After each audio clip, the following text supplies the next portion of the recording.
خزائن رحمتك يا أرحم الراحمين.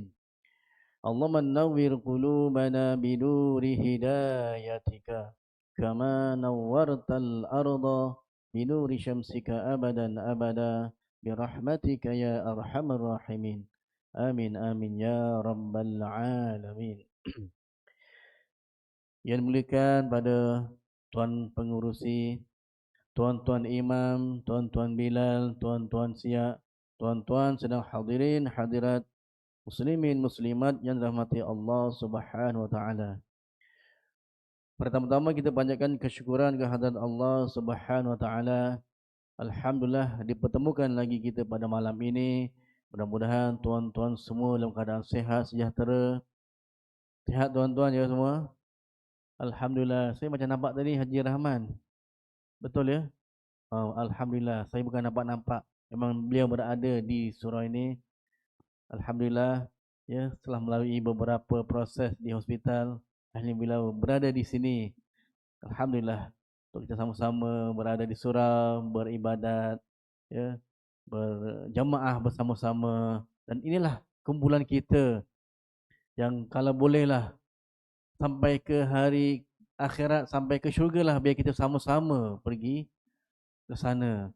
Kalau ada di antara kita yang tak cukup korang, cari-carilah di mana. Kalau saya pula yang tak ada, tuan-tuan ada di syurga, tak carilah saya di mana. Mana ustaz yang bagi kuliah, tanda-tanda besar akhir zaman ni. Tak nampak pula. Dicarilah. Pokok saya belum sempat masuk atau tak layak masuk. Mohon kepada Allah Ta'ala supaya diberikan kebenaran atas ihsan tuan-tuan. Mohon kepada Allah untuk saya juga masuk bersama tuan-tuan. InsyaAllah. Tuan-tuan sedang hadirin hadirat muslimin muslimat. Esok malam ni tanda besar akhir zaman. Memang kita ni tak ada di depan. Ya. Baik. Saya nak ulas sedikit tentang baru-baru ini ada satu viral video yang dikatakan berlaku resis sedikit guru di sekolah Cina, ya, yang diberikan mungkin angpau dan sebagainya sampai dekat dia bermula diberi. Dan kemudian pada orang yang kedua diambil balik, menjadi viral. Dan kalau kita baca netizen pun macam-macam kecaman. Ya. Kita tak pasti apa yang berlaku sebenarnya di situ. Ya. Saya tak kata betul, tak kata salah. Tetapi pengalaman saya di dua buah sekolah SJKC, setakat inilah dah hampir 8-9 tahun ni, tidak pernah lagi saya melalui pengalaman seperti itu. Mungkin berlaku sebahagian kecil dan mungkin perkara terpencil. Kita mengandaikan kalau mungkin dalam 10 yang baik, ada satu yang mungkin tidak baik, kita pandanglah mungkin yang baik.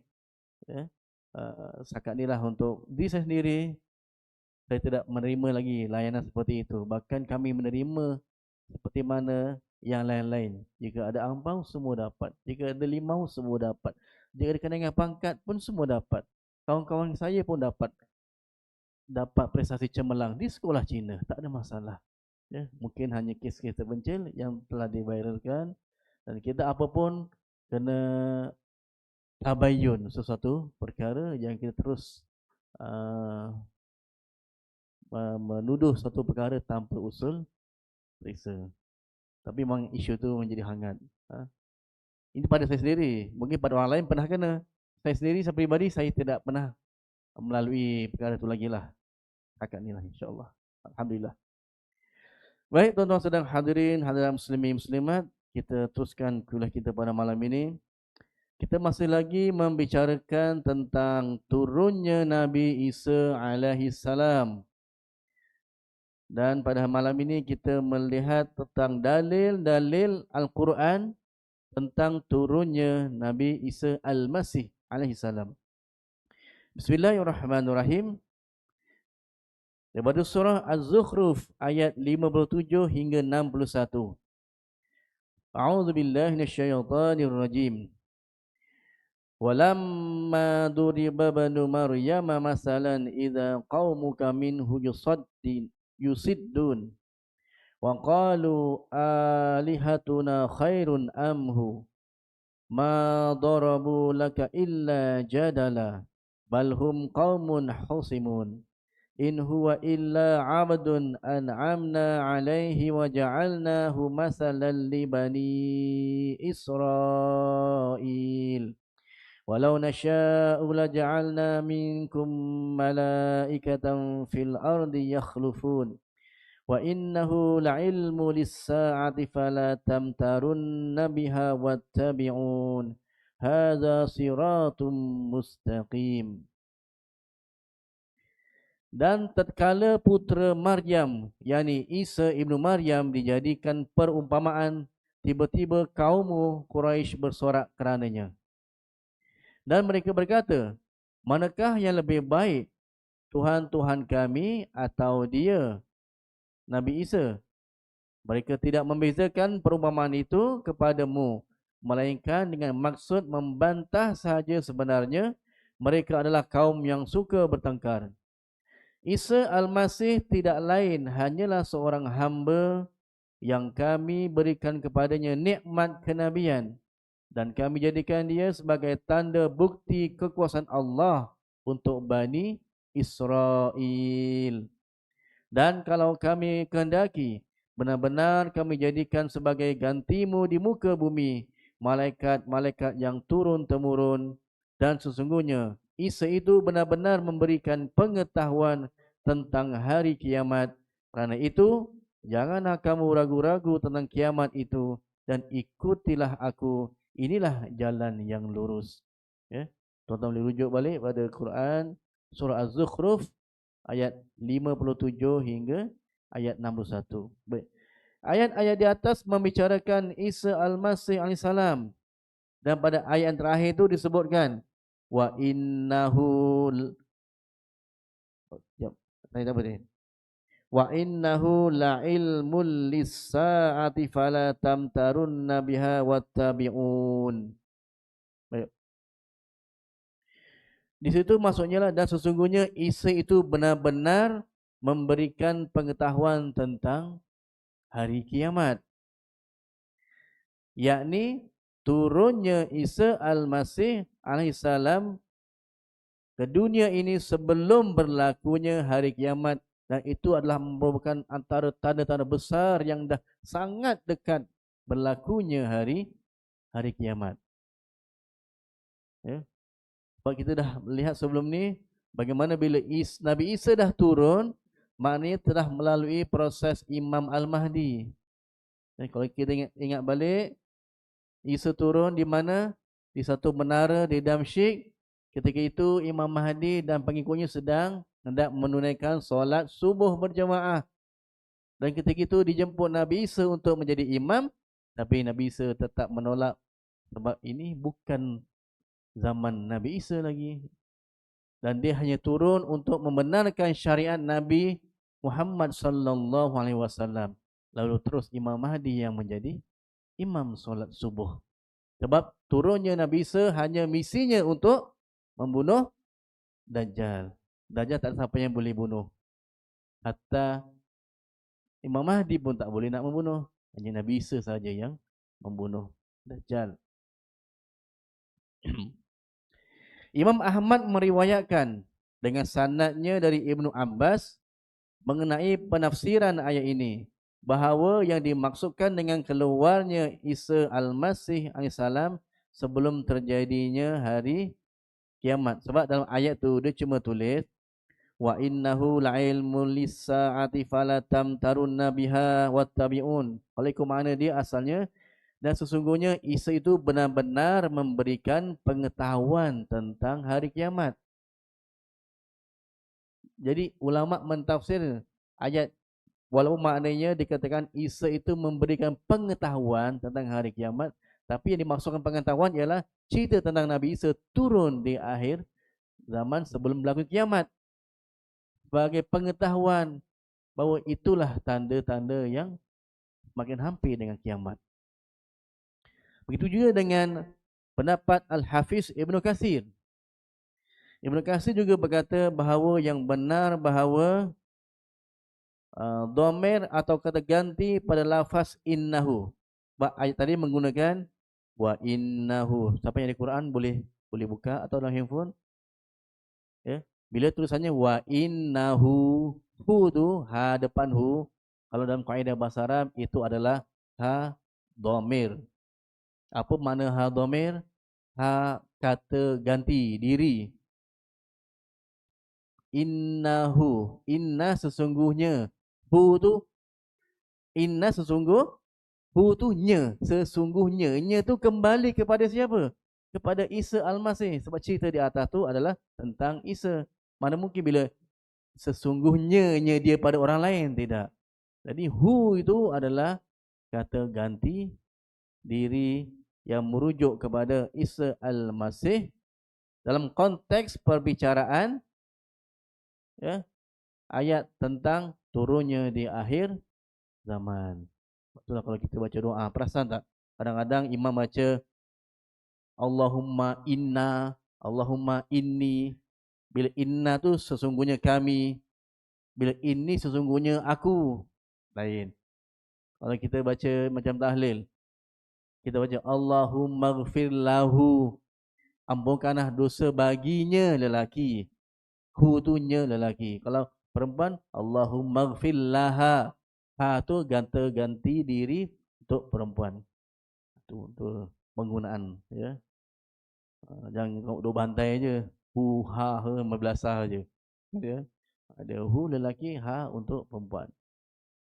Kalau apa domir yang macam ya tu, inni itu tanda saya.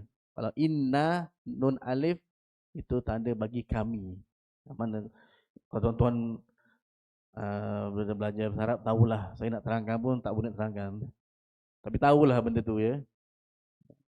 Ni Tuan Haji Azmi ni bertahan ni. Menengah tinggi agama ni, jangan main-main. Ya. Dan beliau Ibnu Katsir juga menganggap, ya, jauh penafsiran kalau kita kata cerita ini tentang Nabi Isa yang menghidupkan orang mati, menyembuhkan orang yang ada penyakit tunanetra dan lain-lain. Memang dari segi mukjizat Nabi Isa, memang itu mukjizat Nabi Isa.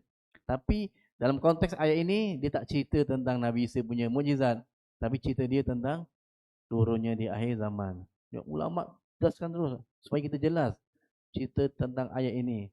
Berdasarkan ayat sesungguhnya apa?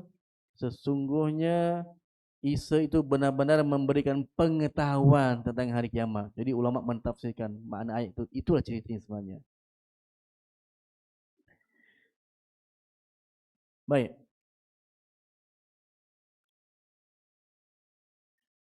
Seterusnya daripada surah apa ni? Surah An-Nisa ayat 157 hingga 159. A'udzu billahi minasyaitonir rajim.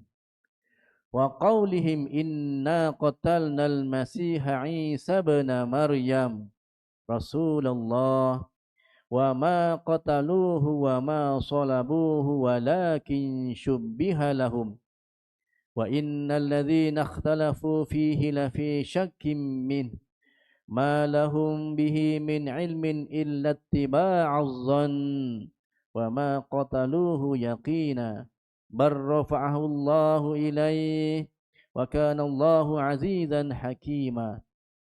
Wa inna min ahlil kitabi illa la yu'minanna bihi qabla mautih wa yawmal qiyamati yakunu alaihim syahida. Dan kerana ucapan mereka, sesungguhnya kami telah membunuh Al-Masih Isa ibnu Maryam Rasulullah, padahal mereka tidak membunuhnya dan tidak pula menyalibnya. Tetapi yang mereka bunuh ialah orang yang diserupakan dengan Isa bagi mereka. Sesungguhnya orang-orang yang berselisih faham tentang pembunuhan Isa benar-benar dalam keraguan tentang yang dibunuh itu. Mereka tidak mempunyai keyakinan tentang siapa yang dibunuh itu, kecuali hanya mengikuti persangkaan belaka Dan mereka tidak boleh yakin bahawa yang dibunuh itu adalah benar-benar Isa al-Masih. Tetapi yang sebenarnya Allah telah mengangkat Isa kepadanya dan adalah Allah Maha Perkasa lagi Maha Bijaksana. Tidak ada seorang pun dari ahli kitab kecuali akal beriman kepadanya, yakni Isa sebelum kematiannya. Dan pada hari kiamat nanti Isa akan menjadi saksi terhadap mereka. Ini pada surah An-Nisa ayat 157 hingga 159. Kita akan tengok pula intibati ayat ini. Ayat-ayat di atas di samping menunjukkan bahawa orang-orang Yahudi tidak membunuh dan tidak menyalib Nabi Isa, tetapi Allah telah mengangkat ke langit sebagaimana yang disebut dalam surah Ali Imran ayat 55. إذ قال الله يا عيسى إني متوفيك ورافعك إلي. Dan ingatlah ketika Allah berfirman, wahai Isa, sesungguhnya aku akan menyampaikan kamu kepada akhir ajalmu dan mengangkat kamu kepadaku. Maka ayat-ayat tersebut juga menunjukkan bahawa di antara ahli kitab kelak akan ada yang beriman kepada Isa ketika mana ia turun ke bumi dan sebelum wafatnya sebagaimana diberitakan oleh hadis-hadis yang sahih dan mutawatir. Ya. Jadi ayat yang mula-mula tadi kita sebutkan Isa itu tidak dibunuh dan tidak disalib. Wa ma qatalu, tidak dibunuh, wa ma salabu, tidak disalib, walakin syubbiha lahum. Ya. Cuma hanya mereka membunuh pada seorang yang telah diserupakan oleh Allah seperti Isa. Orang itulah yang telah disalib. Sedangkan Isa telah pun Allah angkat ke langit dan akan turun semula seperti kita maklum ketika akhir zaman. Syekhul Islam Ibn Taymiyah ketika ditanya tentang masalah wafat dan diangkatnya Nabi Isa AS, beliau berkata, segala pujian Allah, Isa al-Masih masih hidup. Dan disebut di dalam sebuah hadis bahawa Nabi SAW bersabda, yanzilu fikum ibnu Maryam hakaman adalan wa imaman muqsitan fayaksurus soliba wa yaqtulul khinzir wa yada'ul jizyah. Ibnu Maryam akan turun di tengah-tengah kamu sebagai hakim dan pemimpin yang adil, lalu menghancurkan salib, membunuh babi dan membebaskan pajak. Ini kita pun dah bincang semua ni, ya. Kita mana kita baca Nabi Isa turun, maka sasarannya dia nak membunuh, menghancurkan salib. Sebab apa? Sebab apa salib? Sebab salib itulah yang telah merosakkan fahaman akidah orang-orang Nasrani yang sepatutnya beriman pada Allah yang satu, akhirnya mereka beriman pada Tuhan yang tiga. Siapa yang ajar pun tak tahu. Kristianisasi tak pernah ada sejak zaman Nabi Isa. Cuma pengikut-pengikutnya yang telah memunculkan kristianisasi itu. Ada cross semua, tiga Tuhan. Tak pernah diajar pun. Jadi itu Nabi Isa turun, hancurkan dulu salib, ya, yang telah merosakkan iman orang-orang Kristian. Sebab tidak ada tiga Tuhan, pada satu Tuhan saja. Membunuh babi. Mereka suka makan babi kan. Kalau kata orang yang suka makan babi, orang Islam tak makan babi. Ya. Kalau orang-orang Kristian biasa steak babi, sup babi, tak tahulah apa lagi dibuat babi semua. Ya. Jadi selain itu membebaskan pajak. Okey.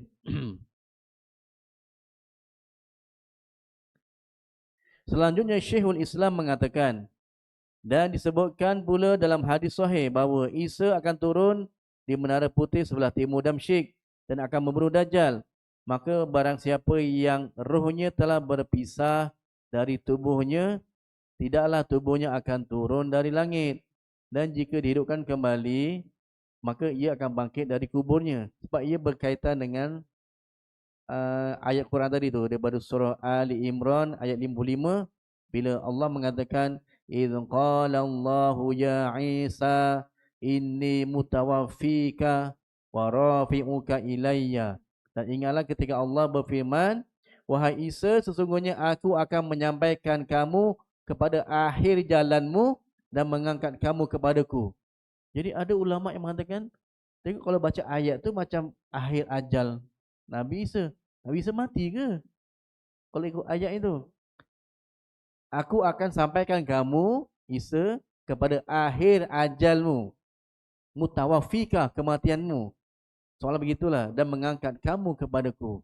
Tapi ulama mentafsirkan itu bukan ayat yang menunjukkan Isa itu mati. Tidak, ya. Sebab kalaulah Isa itu benar-benar mati, mana mungkin dia akan diturunkan di akhir zaman, turun daripada langit untuk membunuh Dajjal. Dan dia memberi contoh di sini, Syekhul Islam mengatakan, maka kalaulah Isa tu dah mati, roh dah dengan jasad dah terpisah, maka tidak adalah tubuhnya turun daripada langit. Kalau dia dah mati, mana boleh mungkin turun daripada langit? Sebab orang yang mati tak akan hidup kembali. Melainkan orang yang turun tu orang yang masih hidup. Okay. Dan jikalah dia dihidupkan kembali, maka dia akan bangkit daripada kubur. Kalau Isa itu memang dibangkitkan semula, dia dah mati, dibangkitkan, maka dibangkit daripada kubur. Bukan mana bangkit daripada atas. Sebab orang yang mati, Nabi-Nabi mati, semua ditanam di dalam tanah. Jadi ulama nak memecahkan kita punya kekeliruan. Ya? Bahawa Isa itu tetap tidak mati.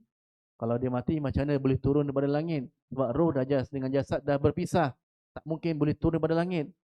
Dan kalau betul Isa itu memang dah mati, mana mungkin dia turun daripada langit? Sedangkan orang yang mati mesti bangkit daripada kubur.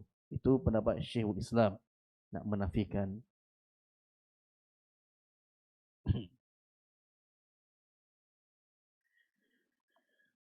Baik.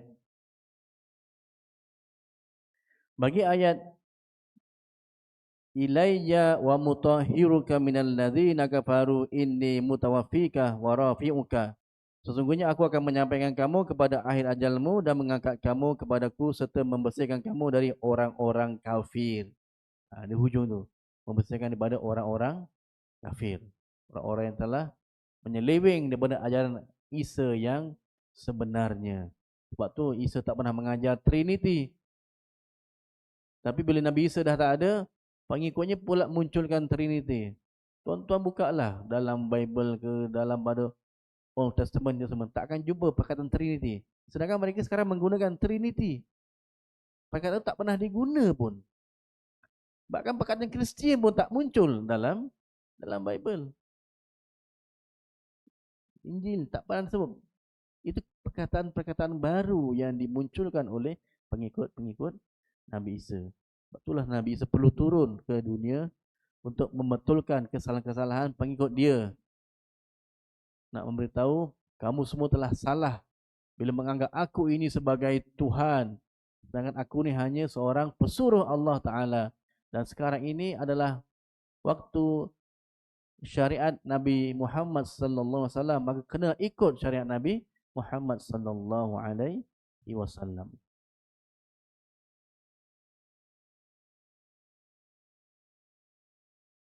Baik, kita teruskan lagi.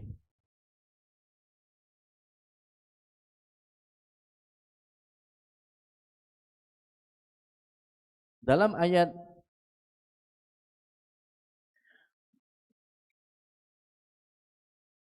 bal rafa'ahu Allahu ilaih, tetapi sebenarnya Allah telah mengangkat Isa kepadanya. Memberikan penjelasan bahawa Allah mengangkat tubuh dan rohnya. Mengangkat kedua-duanya, bukan angkat rohnya saja. Kalau angkat roh tu orang dah mati. Macam kita yang meninggal, ada satu hadis menyatakan bila kita meninggal saja, roh tu akan naik dulu untuk menerima salam daripada malaikat-malaikat sebelum turun semula ke alam barzah. Ada hadis mengatakan begitu. Bila roh yang baik meninggal saja, naik dulu akan mendapat salamun alaika daripada malaikat-malaikat. Siapakah roh yang baik ini? diberikan pujian dan salam oleh malaikat, dia turun semula untuk melalui proses-proses soal jawab di alam kubur. Tapi bagi roh yang tidak baik, maka mendapat cercaan daripada malaikat-malaikat. Ya. Mendapat cercaan dan hinaan daripada malaikat untuk dia akhirnya berada di samping jasadnya yang dikubur, lalu menerima soalan-soalan malaikat yang pasti dia tak dapat nak jawabnya. Walaupun di dunia dia orang yang pandai, sebab yang menjawab itu adalah iman dia, bukan kepandaian dia ketika jawab soalan dalam kubur. Baik, kita kembali pada soalan tadi ni. Allah mengangkat Isa dari segi tubuh dan jasadnya, ruh dan jasadnya. Seperti mana yang disebut dalam hadis yang sahih. Kerana kalau dimaksudkan dengan ayat tadi kan, yang dikata mematikannya, maka mereka tidak membunuh dan tidak boleh menyalibnya, tapi dia meninggal. Tak payah. Maknanya memang diangkat roh dan jasadnya sekali sebagai bukti dia masih hidup. Tidak dikatakan mati. Walaupun ayat tadi dikatakan mutawafika, itu maknanya mati. Tapi tafsiran ulama itu tidak mati. Hanya diangkat saja untuk tempoh yang panjang, disimpan dulu untuk turun semula pada akhir zaman.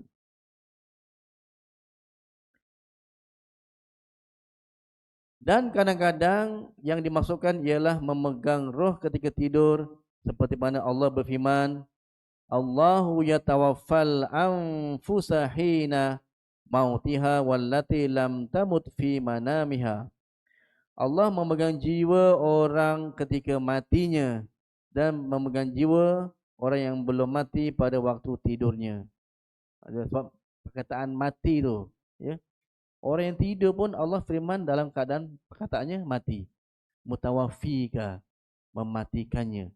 Sedangkan orang tidur bukannya mati. Cuma orang kata mati sementara. Mati sementara, beberapa jam. Tapi jantung tetap bergerak. Jantung kita tak pernah berhenti, tuan-tuan. Jantung kalau berhenti, mati kita. Daripada jantung mula berdegup ketika dalam kandungan, sampailah kita akhir hayat, jantung tak pernah berhenti. Orang yang koma 2 bulan, koma 2 tahun tak sedar diri, jantung tetap berdegup, dup, dup, dup. Walaupun orang ini tak sedar bertahun-tahun. Tapi dalam ayat Quran, Allah mengatakan orang yang tidur tu pun Allah menggunakan perkataan mutawaffika. Lam tamut, mati, tidak mati. Di penggunaan perkataan.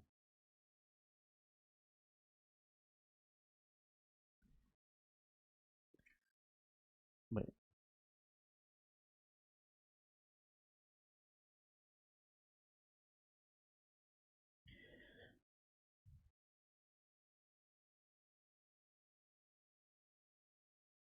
Baik, selanjutnya.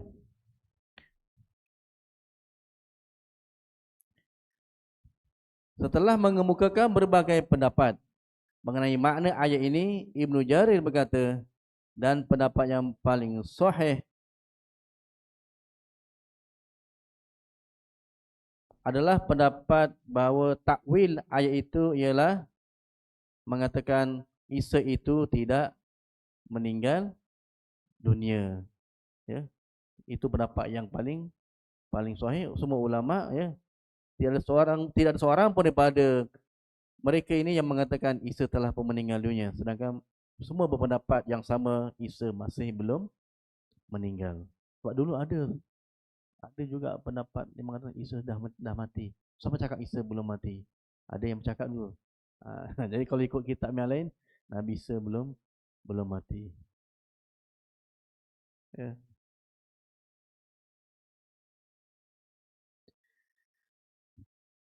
Jadi Ibnu Katsir berkata, tidak diragukan lagi bahawa apa yang dikemukakan oleh Ibnu Jarir ini pendapat yang benar.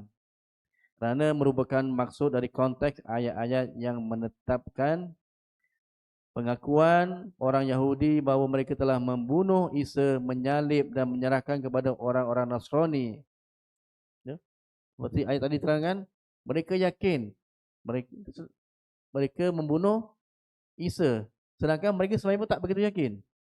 Mereka kata yakin, tapi sebenarnya dalam yakin mereka tidak yakin. Sebab tu kalau kita tengok ayat tadi disebut begini, ya. Sesungguhnya orang-orang yang berselisih faham tentang pembunuhan Isa benar-benar dalam keraguan tentang yang dibunuh itu. Mereka tidak mempunyai keyakinan tentang siapa yang dibunuh itu, kecuali hanya mengikuti prasangka belaka.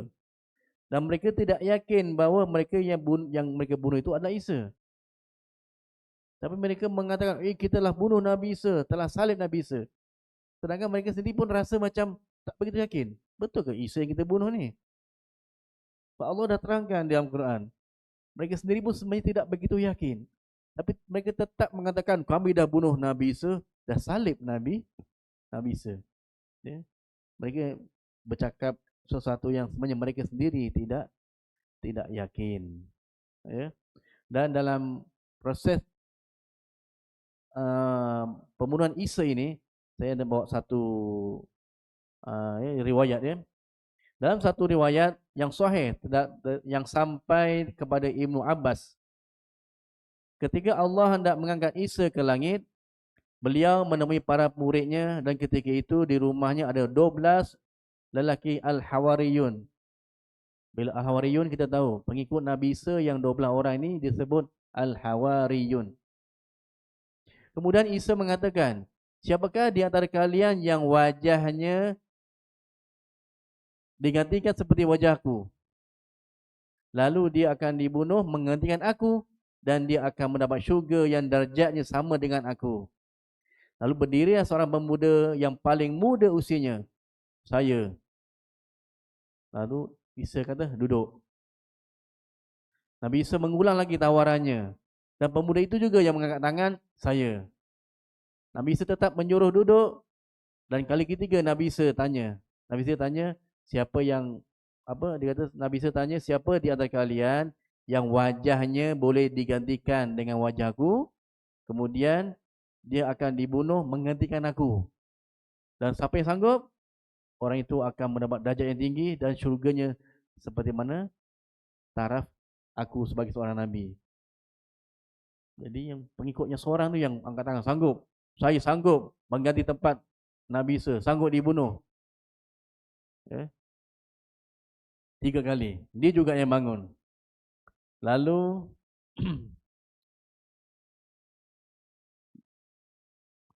Isa mengatakan, baik, kamu orangnya.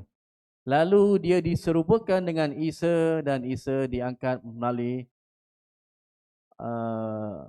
laluan angin di atas menuju ke langit. Kemudian datanglah orang-orang Yahudi yang mencarinya, lalu langsung menangkap manusia yang mirip Nabi Isa itu dan langsung dibawanya, dibunuh dan disalibnya. Ini kisah ini ada dalam Sahih Ibnu Abbas, ya, ada menceritakan. Saya pun tak pernah jumpa benda ni baru saya jumpa. Ya, maknanya ada kisah sebelum Nabi Isa disalib itu, dia ada berbincang dengan muridnya yang 12 orang itu, Al-Hawariyun, maka seorang muridnya yang paling muda sanggup mengganti tempatnya untuk dibunuh. Ya. Diserupakan wajahnya dengan Nabi Isa. Ya. Selepas itu Nabi Isa diangkat dan datang orang Yahudi memang mencari Nabi Isa. Lalu orang itu yang hampir sama dengan Nabi Isa dibawa, dibunuh dan disalib. Ya. Wallahu a'lam. Ya. InsyaAllah kita akan sambung lagi. Ya.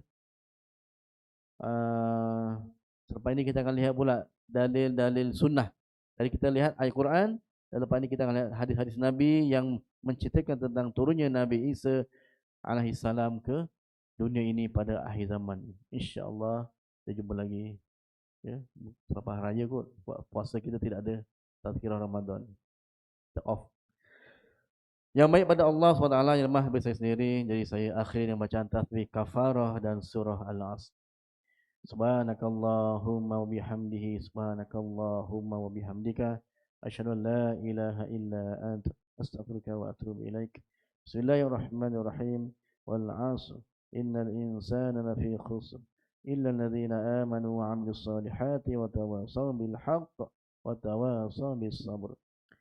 Sadaqallahul azim. Akhirul kalam, wassalamu alaikum warahmatullahi taala wabarakatuh.